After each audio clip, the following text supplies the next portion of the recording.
Good morning everyone. Today I am here with a quick revision of the chapter haloalkanes and haloarenes. When hydrogen atom of hydrocarbon gets replaced by halogen atoms, we get these type of halides. If there is aliphatic hydrocarbon, we get haloalkane, and if there is aromatic hydrocarbon, we get haloarene. So how to prepare these compounds? Alcohols on treatment with halogen acids give alkyl halides.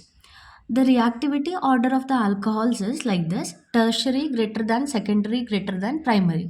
So tertiary alcohols are highly reactive, then comes secondary, after that primary. While that of halogen acids is hydrogen iodide greater than hydrogen bromide, that is greater than hydrogen chloride. So HI is highly reactive. When alcohols react with halogen acids, we get haloalkanes. Here you can see the reaction.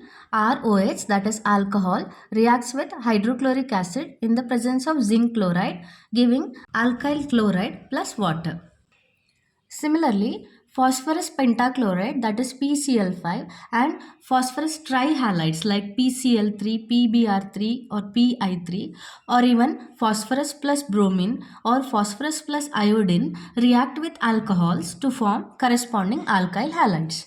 You can see the reaction here. When alcohol reacts with phosphorus trihalide, we get alkyl halide plus H3PO3. So halogen could be chlorine or bromine. Similarly, when alcohol reacts with PCl5, we get RCl plus POCl3 plus HCl. Or if you are using red phosphorus in the presence of halogens like bromine or iodine, reaction is like this. Alcohol gives alkyl halide in this fashion. We can produce almost pure alkyl chlorides by the reaction of thionyl chloride, that is SOCl2, on alcohols in the presence of pyridine. Here is the reaction. Alcohol ROH plus SOCl2 gives RCl plus sulfur dioxide plus HCl. Now consider phenol, that is benzene ring with OH group.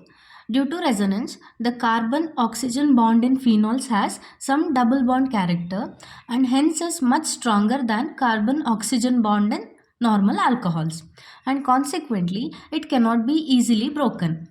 Therefore, aryl halides cannot be prepared by the action of halogen acids or phosphorus halides or thionyl chloride on phenols. Yeah, because of resonance, the carbon-oxygen bond is found to be little more stronger, so it is difficult to break that.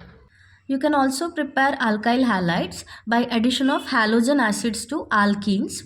So consider an alkene RCH double bond CH2 plus HX, that gives RCHX CH3. Whenever there is addition of halogen acid to an unsubstituted alkene, the major product formed will be like this only. In that, halogen will get attached to the carbon atom which is highly substituted, and hydrogen will get attached to that carbon atom which already has more number of hydrogens. So you can see this. This is called as Markovnikov's rule. Order of reactivity of halogen acids is given here. Among the four haloacids, hydrogen iodide is more reactive than hydrogen bromide, that is more reactive than hydrogen chloride, than hydrogen fluoride. When you try to add HBr to an alkene in the presence of an organic peroxide, you get the product like this, RCH2CH2Br. So this is one important effect. When there is addition of HBr to alkene in the presence of peroxide, the anionic part, that is bromide, gets attached to that carbon atom which has more number of hydrogens in it. This is called as peroxide effect. Peroxide effect is observed only with HBr and not with HCl or HI. Next one is allylic halogenation. Propene, that is CH3CH double bond CH2, reacts with chlorine at 773 Kelvin, producing CH2Cl CH double bond CH2, that is 3-chloro-prop-1-ene plus HCl. The carbon atom which is attached to doubly bonded carbon atom is called allylic carbon. So in this case, what is happening is chlorine is getting attached to allylic carbon atom. This reaction is called as allylic halogenation. Similarly, propene reacts with bromine at 773 Kelvin, producing 3-bromo-prop-1-ene plus HBr. Propene reacts with SO2Cl2 at 475 Kelvin in the presence of light and in the presence of a peroxide, again another allylic chloride is obtained like this. 3-chloropropene with the release of sulfur dioxide and hydrochloric acid. Propene can react with N-bromosuccinimide in the presence of light, producing 3-bromopropene with the release of succinimide. So these are all examples for allylic halogenation. Here is another reaction. Methane reacts with chlorine gas at 520 Kelvin or in the presence of light. So we get a mixture of compounds like this. Methyl chloride plus dichloromethane plus chloroform plus carbon tetrachloride. Now we will see the ease of abstraction of hydrogens by halogens. So the activity is like this. Tertiary greater than secondary greater than primary, but their relative rates of abstraction respectively are 5 is to 3.8 is to 1 by chlorine at 298 Kelvin and 1600 is to 82 is to 1 by bromine at 400 Kelvin. We cannot produce alkyl fluorides directly. So alkyl fluorides are prepared indirectly by heating alkyl chlorides or alkyl bromides with inorganic fluorides such as arsenic fluoride, antimony fluoride, COF2, cobalt fluoride, silver fluoride, mercury fluoride, etc. This reaction is called as Schwarz reaction. So we have to take the alkyl halide like methyl bromide, treat it with silver fluoride, halogen exchange takes place, so we get methyl fluoride plus silver bromide. Similarly, take ethyl chloride plus Hg2F2, we get ethyl fluoride plus mercury chloride. This reaction is known as Schwarz reaction. Remember students, Schwarz reaction is used to produce alkyl fluorides. Schwarz fluoride, in that way you can remember. Like alkyl fluorides, alkyl iodides are also prepared indirectly only. You can take either alkyl chloride or alkyl bromide, treat it with sodium iodide in the presence of acetone or methanol. We get alkyl iodide plus sodium chloride or sodium bromide depending upon the reagent taken. And this reaction is called as Finkelstein reaction. Remember, Schwarz reaction is used to produce alkyl fluorides. Finkelstein reaction is used to produce alkyl iodides. We will see another important reaction, that is Hunts-Decker reaction. Here, silver salt of alkyl carboxylic acid or silver salt of aryl carboxylic acid is taken and it is reacted with bromine gas in the presence of carbon tetrachloride and it is subjected to reflux.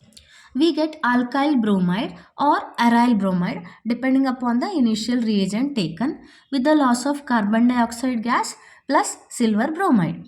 So this reaction is called as Hunts-Decker reaction. Hunts-Decker reaction is used to prepare alkyl bromide. Next is nuclear halogenation. It occurs at low temperatures in presence of Lewis acid or a halogen carrier. For example, anhydrous aluminum chloride, ferric chloride, iron, iodine, etc.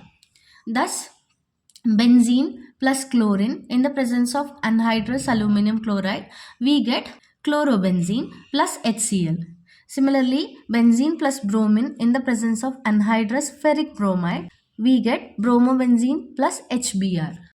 But since iodination is a reversible reaction, it is carried out only in the presence of an oxidizing agent such as HNO3, HiO3, HGO, etc.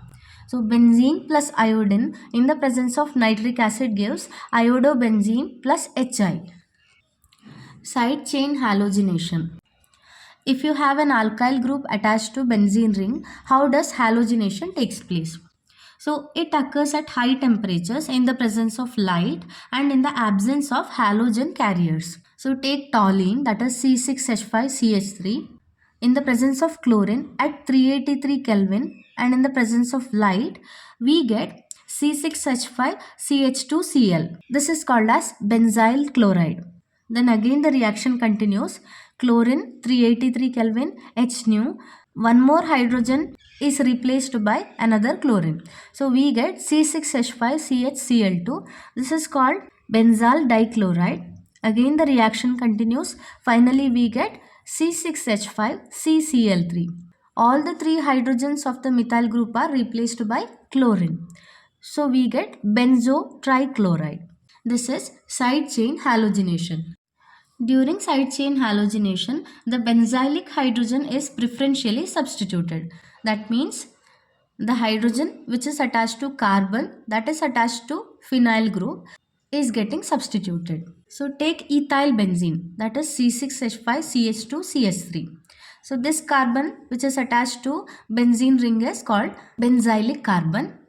So when you heat ethyl benzene with bromine gas in the presence of light, we get C6H5CHBrCH3.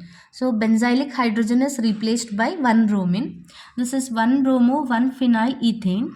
Again reaction continues producing C6H5CBr2CH3. So both the benzylic hydrogens are replaced by halogen. So we get 1 dibromo 1 phenyl ethane. So whenever you have a larger alkyl group attached to the benzene ring, the one which undergoes preferential substitution is the benzylic hydrogen only. That is hydrogen attached to benzylic carbon. Now aryl halides can be easily prepared from diazonium salts. So this is called as benzene diazonium salt or benzene diazonium chloride. So take benzene diazonium chloride, treat it with cuprous chloride in the presence of HCl. We get chlorobenzene plus nitrogen gas. So this reaction is called as Sandmeyer reaction. What is Sandmeyer reaction? Benzene diazonium chloride is treated with CuCl in the presence of HCl. So we get chlorobenzene as the product. Similarly, if you take benzene diazonium chloride in the presence of CuBr and HBr, we will get bromobenzene plus nitrogen plus chloride. This is another example for Sandmeyer reaction. Now, instead of copper halides, if you just take metallic copper in the presence of hydrochloric acid, the same reaction will be called as Gutterman reaction. So, in case of Sandmeyer reaction, you use copper halides in the presence of haloacids.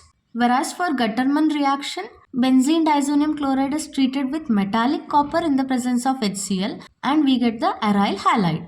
So C6H5N2Cl in the presence of copper and HCl, we get chlorobenzene plus nitrogen. Here is another example for Gutterman reaction. C6H5N2Cl in the presence of copper where HBr, we get C6H5Br, that is bromobenzene plus nitrogen. When you warm benzene diazonium chloride in the presence of potassium iodide, we get iodobenzene plus nitrogen plus KCl. Similarly, benzene diazonium chloride when treated with fluoroboric acid, we get C6H5N2BF4, which when heated gives fluorobenzene plus nitrogen plus BF3. This reaction is called as Bals-Skyrman reaction. Let us study some of their physical properties. Boiling points. Boiling point of alkyl iodide is greater than alkyl bromide, that is greater than alkyl chloride, which is greater than alkyl fluoride. Then boiling points of primary alkyl halides are greater than secondary alkyl halides, that is greater than tertiary alkyl halides. As we move from primary to tertiary, that is in tertiary, bulky groups are more. That's why the force of attraction which can hold the molecules together will decrease. When the bond strength is lesser, boiling point is also lesser. Similarly, for isomeric alkyl halides, boiling points decrease with branching. That is CH3, CH2, CH2, CH2Cl, boiling point is greater than the branched one CH3 twice CH, CH2Cl, which is nearly equal to CH3, CH2, CHCl, CH3, and that is greater than CH3 thrice CCl, that is tertiary alkyl halide. Again the reason is same. As branching increases, bulkiness increases, so force of attraction between the molecules will reduce. That's why boiling point will also reduce. Then comes melting points. Amongst isomeric dichlorobenzenes, the para-isomer has the highest melting point because of its symmetry. If you take the density, alkyl iodides have greatest density, then comes alkyl bromides, after that alkyl chloride, finally alkyl fluorides. Stability of alkyl halides follows this trend. Alkyl fluorides are more stable when compared to alkyl chloride, which is more stable when compared to alkyl bromide. Finally comes alkyl iodides. Alkyl iodides are so less stable that in the presence of light, alkyl iodides get converted into alkanes with the release of iodine. Now coming to their dipole moments, dipole moment of methyl chloride is greater than methyl fluoride, that is greater than methyl bromide, which is in turn greater than methyl iodide. And if you just take the alkyl chlorides, methyl chloride's dipole moment is greatest when compared to dichloromethane, that is greater than chloroform. Dipole moment of carbon tetrachloride is found to be 0 because of its symmetry. Now, orthodichlorobenzene has highest dipole moment, which is greater than metadichlorobenzene, that is almost equal to chlorobenzene, and dipole moment of paradichlorobenzene is found to be 0 because of its symmetry. Now, alkyl halides can undergo nucleophilic substitution reactions. These are of two types, SN1 and SN2. Now, let's study some basic concepts about optical isomerism. A plane polarized light is obtained by passing ordinary light through a Nicol prism. It will have vibrations only in one plane. Now, the substances which rotate the plane of the polarized light are called as optically active. Now, those which rotate the plane of the polarized light towards right side are called dextrorotatory substances and are represented by the prefix plus. While those substances which rotate the plane of the polarized light towards left are called levorotatory and are represented by the prefix minus. A molecule is said to be chiral if it is not superimposable on its mirror image, and a carbon is said to be chiral or asymmetric if it is attached to 4 different atoms or groups. Now, a necessary and sufficient condition for a molecule to be optically active is that it should be chiral or asymmetric, or another term is dissymmetric. That is, it should be non-superimposable on its mirror image. Now, the molecules which contain one chiral carbon atom are always optically active. For example, CHBrClF. All the 4 groups attached to this carbon atom are different. So, this is a chiral carbon. Similarly, CCH3HOH, CH2, CH3. Similarly, CH3, CHOH, COOH, etc. So, these are all examples for molecules containing chiral carbons. But molecules which contain 2 or more chiral carbon atoms may or may not be optically active. The stereoisomers, which are mirror images of each other, are called enantiomers. So they have identical physical properties like melting point, boiling point, solubility, density, etc. And chemical properties are also similar, but rotate their plane of polarized light in opposite directions, but to the same extent. That is the only difference. So enantiomers have same chemical and physical properties, but they differ only in rotating the plane of the polarized light. Now the stereoisomers, which are not mirror images of each other, are called diastereomers. They have different melting points, boiling points and solubilities, and hence can be separated by fractional distillation and crystallization. The diastereomers may or may not be optically active. For example, cis and trans isomers of an alkene are diastereomers, which are optically inactive.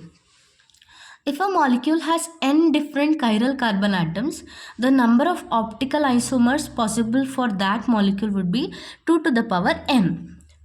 Whenever a bond is broken at the chiral center, 3 things can happen. First one, if the incoming group gets attached to the chiral center on the same phase from which the leaving group has departed, retention of configuration occurs. So the configuration will be same. If the incoming group gets attached to the phase opposite from which leaving group has departed, inversion of configuration occurs. If both takes place, that is, if in a reaction 50% inversion and 50% retention occurs, the process is called racemization and the product obtained is called as racemic mixture, which is always optically inactive. Let us study about nucleophilic substitution reactions of alkyl halides.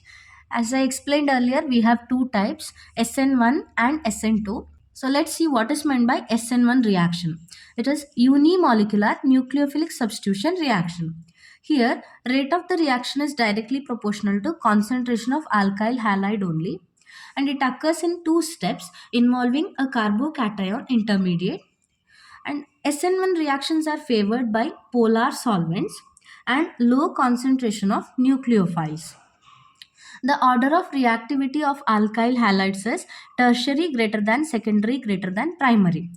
As there is carbocation intermediate involved here, when you have a tertiary alkyl halide, tertiary carbocation is obtained, and we know that tertiary carbocation is more stable.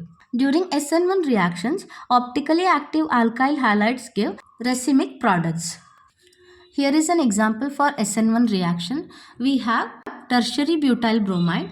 It reacts with a nucleophile hydroxide. We get tertiary butanol plus bromide.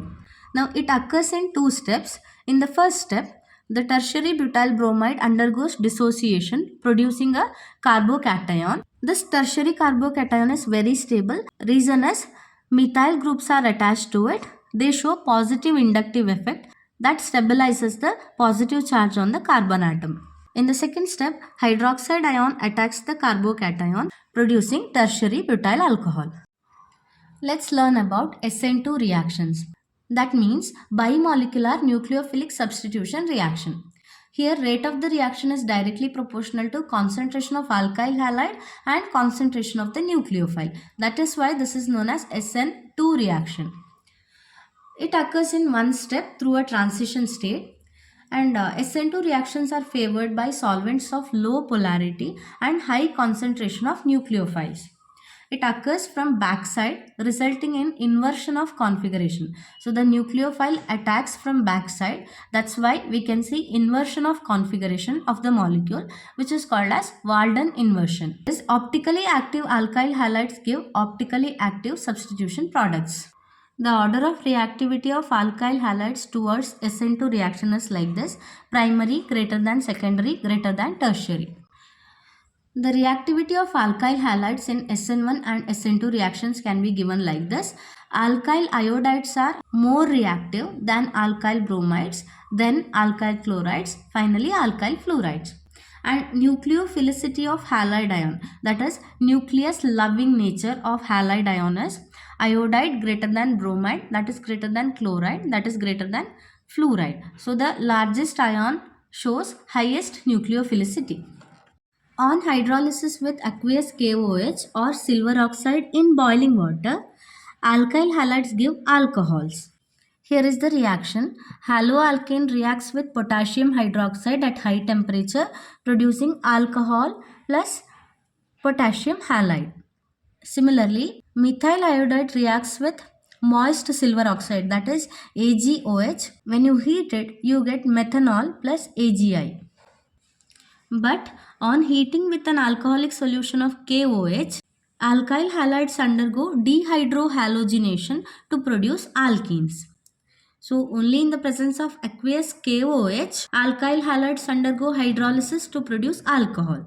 But in the presence of alcoholic solution of KOH, alkyl halides undergo dehydrohalogenation reaction to produce alkenes. The ease of dehydrohalogenation of alkyl halides is tertiary greater than secondary greater than primary. Now, vinyl halides, that means halogen attached to carbon-carbon double bond, being less reactive than alkyl halides, undergo dehydrohalogenation with stronger bases such as sodamide NaNH2 in liquid ammonia. Now remember students, if an alkyl halide, it could be alkyl chloride, alkyl bromide or alkyl iodide, if it can undergo dehydrohalogenation in two different ways, then the more highly substituted alkene is the major product. This is called as Sade-Zeff rule. However, in case of alkyl fluorides, the less substituted alkene is the major product. This is known as Hofmann elimination. Alkyl halides react with sodium or potassium alkoxide to form ethers. This process is called as Williamson's ether synthesis. Now, ethers are also formed when alkyl halides are heated with dry silver oxide. So, let us take the First reaction, Williamson-Ether synthesis. So methyl iodide reacts with sodium methoxide. When you heat it, we get methoxymethane or dimethyl ether with the loss of sodium iodide. This reaction is called as Williamson synthesis. Now we'll see how ether is formed in the presence of silver oxide. So take bromoethane. Two molecules of bromoethanes plus silver oxide. When heated, we get CH3CH2O CH2CH3, that is ethoxyethane or diethyl ether. Then we get two molecules of silver bromide. Next, alkyl halides react with an alcoholic solution of KCN, that is potassium cyanide, to give cyanides as the major product. While with silver cyanide, isocyanides are the major products. Here is the reaction. Alkyl halide reacts with potassium cyanide, alcoholic potassium cyanide. We get alkane nitrile or alkyl cyanide with the loss of potassium halide. So with KCN, we get alkyl cyanide. Remember that. Whereas when alkyl halide reacts with alcoholic solution of silver cyanide, we get alkyl isocyanide. RNC, nitrogen is the binding group. So this is very important reaction. You should remember it. This can also be called as alkyl carbylamine. Here is one example. Iodomethane reacts with silver cyanide in the presence of alcohol. We get methyl isocyanide or methyl carbylamine as the product, which is a very poisonous gas. This reaction is very important. Please do remember it.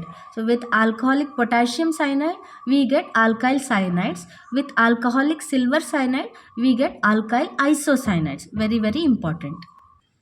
Next one, with potassium nitrite, alkyl halides give alkyl nitrides, but with silver nitrite, they give nitroalkanes. Here is the reaction. Haloalkane reacts with potassium nitrite, that is KNO2. When you heat it, we get RONO, that is alkyl nitrite plus KX. Whereas haloalkanes react with silver nitrite, AgONO, producing nitroalkane. That means binding group here is nitrogen, RNO2 is obtained. Whereas here binding group is oxygen. So these reactions are very important. Haloalkane with potassium nitrite gives alkyl nitrite, whereas haloalkane with silver nitrite gives nitroalkane. The binding sites are different. On heating with ethanolic solution of silver salt of fatty acid, alkyl halides give esters. Here is the reaction. When haloalkane reacts with silver salt of a fatty acid, RCOOAg plus RX, in the presence of ethanol, when you heat it, these two things combine together. So we get a new bond between oxygen and R. So RCOOR, this is nothing but an ester with the loss of AgX. Alkyl halides on heating with an ethanolic solution of ammonia in a sealed tube at 373 Kelvin yield a mixture of primary, secondary and tertiary amines along with quaternary ammonium salts. So this is called Hofmann ammonolysis of alkyl halides. Ethyl bromide plus ammonia in the presence of ethyl alcohol, when heated, we get CH3CH2NH2 plus HBr. This is primary amine. Then that primary amine reacts with another bromoethane, producing a secondary amine like this, CH3CH2 twice NH. Then that secondary amine reacts with another molecule of bromoethane, producing a tertiary amine like this. Then that tertiary amine reacts with bromoethane, producing a quaternary ammonium salt like this. Next, with sodium alkynides, alkyl halides give higher alkynes. The sodium salt of an alkyne is called as sodium alkynide. It reacts with alkyl halide, producing a higher alkyne. So R group from alkyl halide joins with triply bonded carbon, producing higher alkyne like this with the loss of sodium halide. Alkyl halides react with magnesium turnings in dry ether to form Grignard reagents, and the order of activity is like this. Alkyl iodides are more active than alkyl bromides, which are more reactive than alkyl chlorides. Here is the reaction. Alkyl halide reacts with magnesium in dry ether producing RMgX. This is called as Grignard reagent. With metallic sodium in dry ether, alkyl halides give alkanes containing even number of carbon atoms. This is called as Wood's reaction. Here is the reaction. Rx plus 2Na plus Rx in dry ether produces RR, that is alkane, plus 2NaX. Alkane containing odd number of carbon atoms can however be prepared by Corey-House reaction. With sodium lead alloy, ethyl bromide gives tetraethyl lead, which was once used as an anti-knocking agent in gasoline in the past. Here is ethyl bromide CH3CH2Br, which reacts with the sodium lead alloy in dry ether producing tetraethyl lead CH3CH2 4 times Pb plus 4 NaBr plus 3 lead. Alkyl iodides on reduction with hydrogen iodide and red phosphorus at 420 Kelvin produce alkanes. See the reaction. Iodoethane plus hydrogen iodide in the presence of red phosphorus at 420 Kelvin gives ethane CH3CH3 with the loss of iodine. On heating to 573 Kelvin or on heating in the presence of anhydrous aluminum chloride, alkyl halides undergo isomerization. See students, aryl and vinyl halides, that means halogen attached to benzene ring and halogen attached to carbon-carbon double bond, they are less reactive than alkyl halides towards nucleophilic substitution reactions. This is because of resonance. So here we have chlorobenzene, here we have vinyl chloride, CH2 double bond CHCl. Okay, in both the cases we can see chlorine is attached to sp2 hybridized carbon. Doubly bonded carbon means sp2 hybridized carbon. So in this case we have resonance, and in both the cases sp2 hybridization of carbon holding the halogen atom causes lesser polarity for carbon halogen bond. Therefore, aryl halides undergo nucleophilic substitution reactions under drastic conditions only. For example, chlorobenzene in the presence of 10% sodium hydroxide at a high temperature of 623 Kelvin and a pressure of 300 atmosphere, we get sodium phenoxide, and in the presence of HCl, we get phenol. This process is called as Dow's process. Here are some other reactions of aryl halides in drastic conditions. So 2-chlorobenzene plus 2-ammonia plus cuprous oxide at 475 Kelvin at 60 atmosphere pressure, we get aniline C6H5NH2 plus CuCl plus H2O. Similarly, bromobenzene reacts with CuCN at 475 Kelvin in the presence of pyridine, producing C6H5Cn plus CuBr. Now, presence of electron withdrawing groups such as NO2, Cn, SO3H, COOH, COR, etc. at the ortho and para positions like this, but not at meta position with respect to the halogen, makes the halogen more reactive and easily replaceable. Further, greater the number of such activating groups at ortho and para positions with respect to halogen, more reactive is the haloarene. Therefore, 2,4,6 trinitrochlorobenzene is more reactive when compared to 2,4-dinitrochlorobenzene, that is more reactive than para-nitrochlorobenzene, which is more reactive than chlorobenzene. The order of reactivity of aryl halides in nucleophilic substitution reaction is: fluorides are way more reactive than chlorides, which are equivalent to bromides, which are nearly equal to iodides. Chlorobenzene on treatment with sodamide in liquid ammonia at 196 Kelvin gives aniline through intermediate formation of benzene. Chlorobenzene reacts with itself in presence of metallic sodium to form biphenyl. This is a very important reaction which is called Fittig reaction. So we have chlorobenzene, one more molecule of chlorobenzene plus 2 sodium in the presence of dry ether. So what happens? Both the chlorines are abstracted by sodium and a new bond is formed between two benzene rings. So you get diphenyl or biphenyl with the loss of 2 NaCl. However, it reacts with methyl chloride in presence of metallic sodium to form toluene, which is called as Wurtz-Fittig reaction. Here is the reaction. Chlorobenzene plus sodium plus methyl chloride, we get methyl benzene or toluene plus 2 NaCl. This is called as Wurtz-Fittig reaction. Iodobenzene on heating with copper powder in a sealed tube gives biphenyl. This is called as Ullmann biaryl synthesis. Two iodobenzene molecules react with copper in a sealed tube heated. At that time, biphenyl is obtained with the loss of copper iodide. Similarly, aryl halides react with magnesium turnings in presence of dry ether to form Grignard reagents. Example, bromobenzene reacts with magnesium in dry ether and it is heated. We get phenyl magnesium bromide, which is nothing but Grignard reagent. As we know, halogens are somewhat deactivating and ortho-para-directing.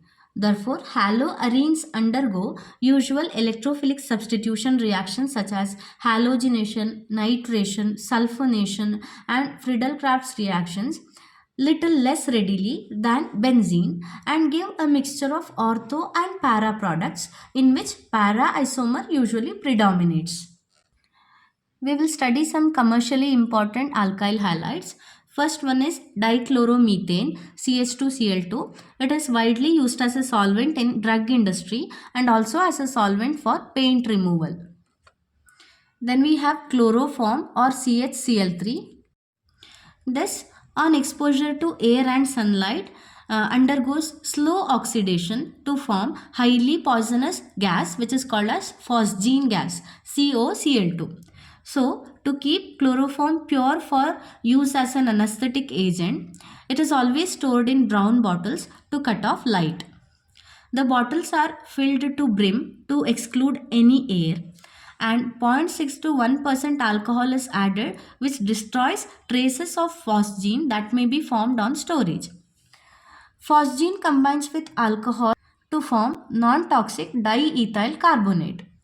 Chloroform is used as a general anesthetic agent and as a preservative for anatomical specimens and as a solvent for resins, rubbers, oils and fats. Next important thing is iodoform HI3. It was earlier used as an antiseptic for wounds. Its antiseptic properties are due to liberation of iodine when iodoform comes in contact with skin, and it is not due to iodoform itself. Then we have carbon tetrachloride or CCl4. It is produced in large quantities by chlorination of methane in presence of light. It is used as fire extinguisher under the name pyrene. Next is freon. It is prepared from carbon tetrachloride by Schwarz reaction. So 3CCl4 plus 2 antimony fluoride SbF3 in the presence of antimony pentachloride, we get 3CCl2F2 plus 2SbCl3. It is widely used as a refrigerant in refrigerators and air conditioners. It is also used as a propellant in aerosols like hairsprays, deodorants, shaving creams, cleansers, insecticides, etc. Whatever may be the use, freon eventually goes to the stratosphere where it depletes the ozone layer by initiating a radical chain reaction. Another chemical, DDT, P-dichloro-diphenyl trichloroethane is prepared by heating chlorobenzene and chloral in presence of concentrated sulfuric acid. It is a powerful insecticide and is widely used for sugarcane and fodder crops. However, due to its non-biodegradability, chemical stability and fat solubility, it gets accumulated in tissues of animals and this causes toxicity. Because of these tragic side effects, the use of DDT was banned in USA in 1973. Finally, we have BHC or benzene hexachloride C6H6Cl6. It is also called as gamexane or lindane or triple six. It's a very powerful insecticide. It is prepared by chlorination of benzene in presence of UV light. It is extensively used as a pesticide for killing termite from soil. So students, that was about a quick revision of chapter haloalkanes and haloarenes. For detailed reactions, please go through the textbook, and thank you so much for watching.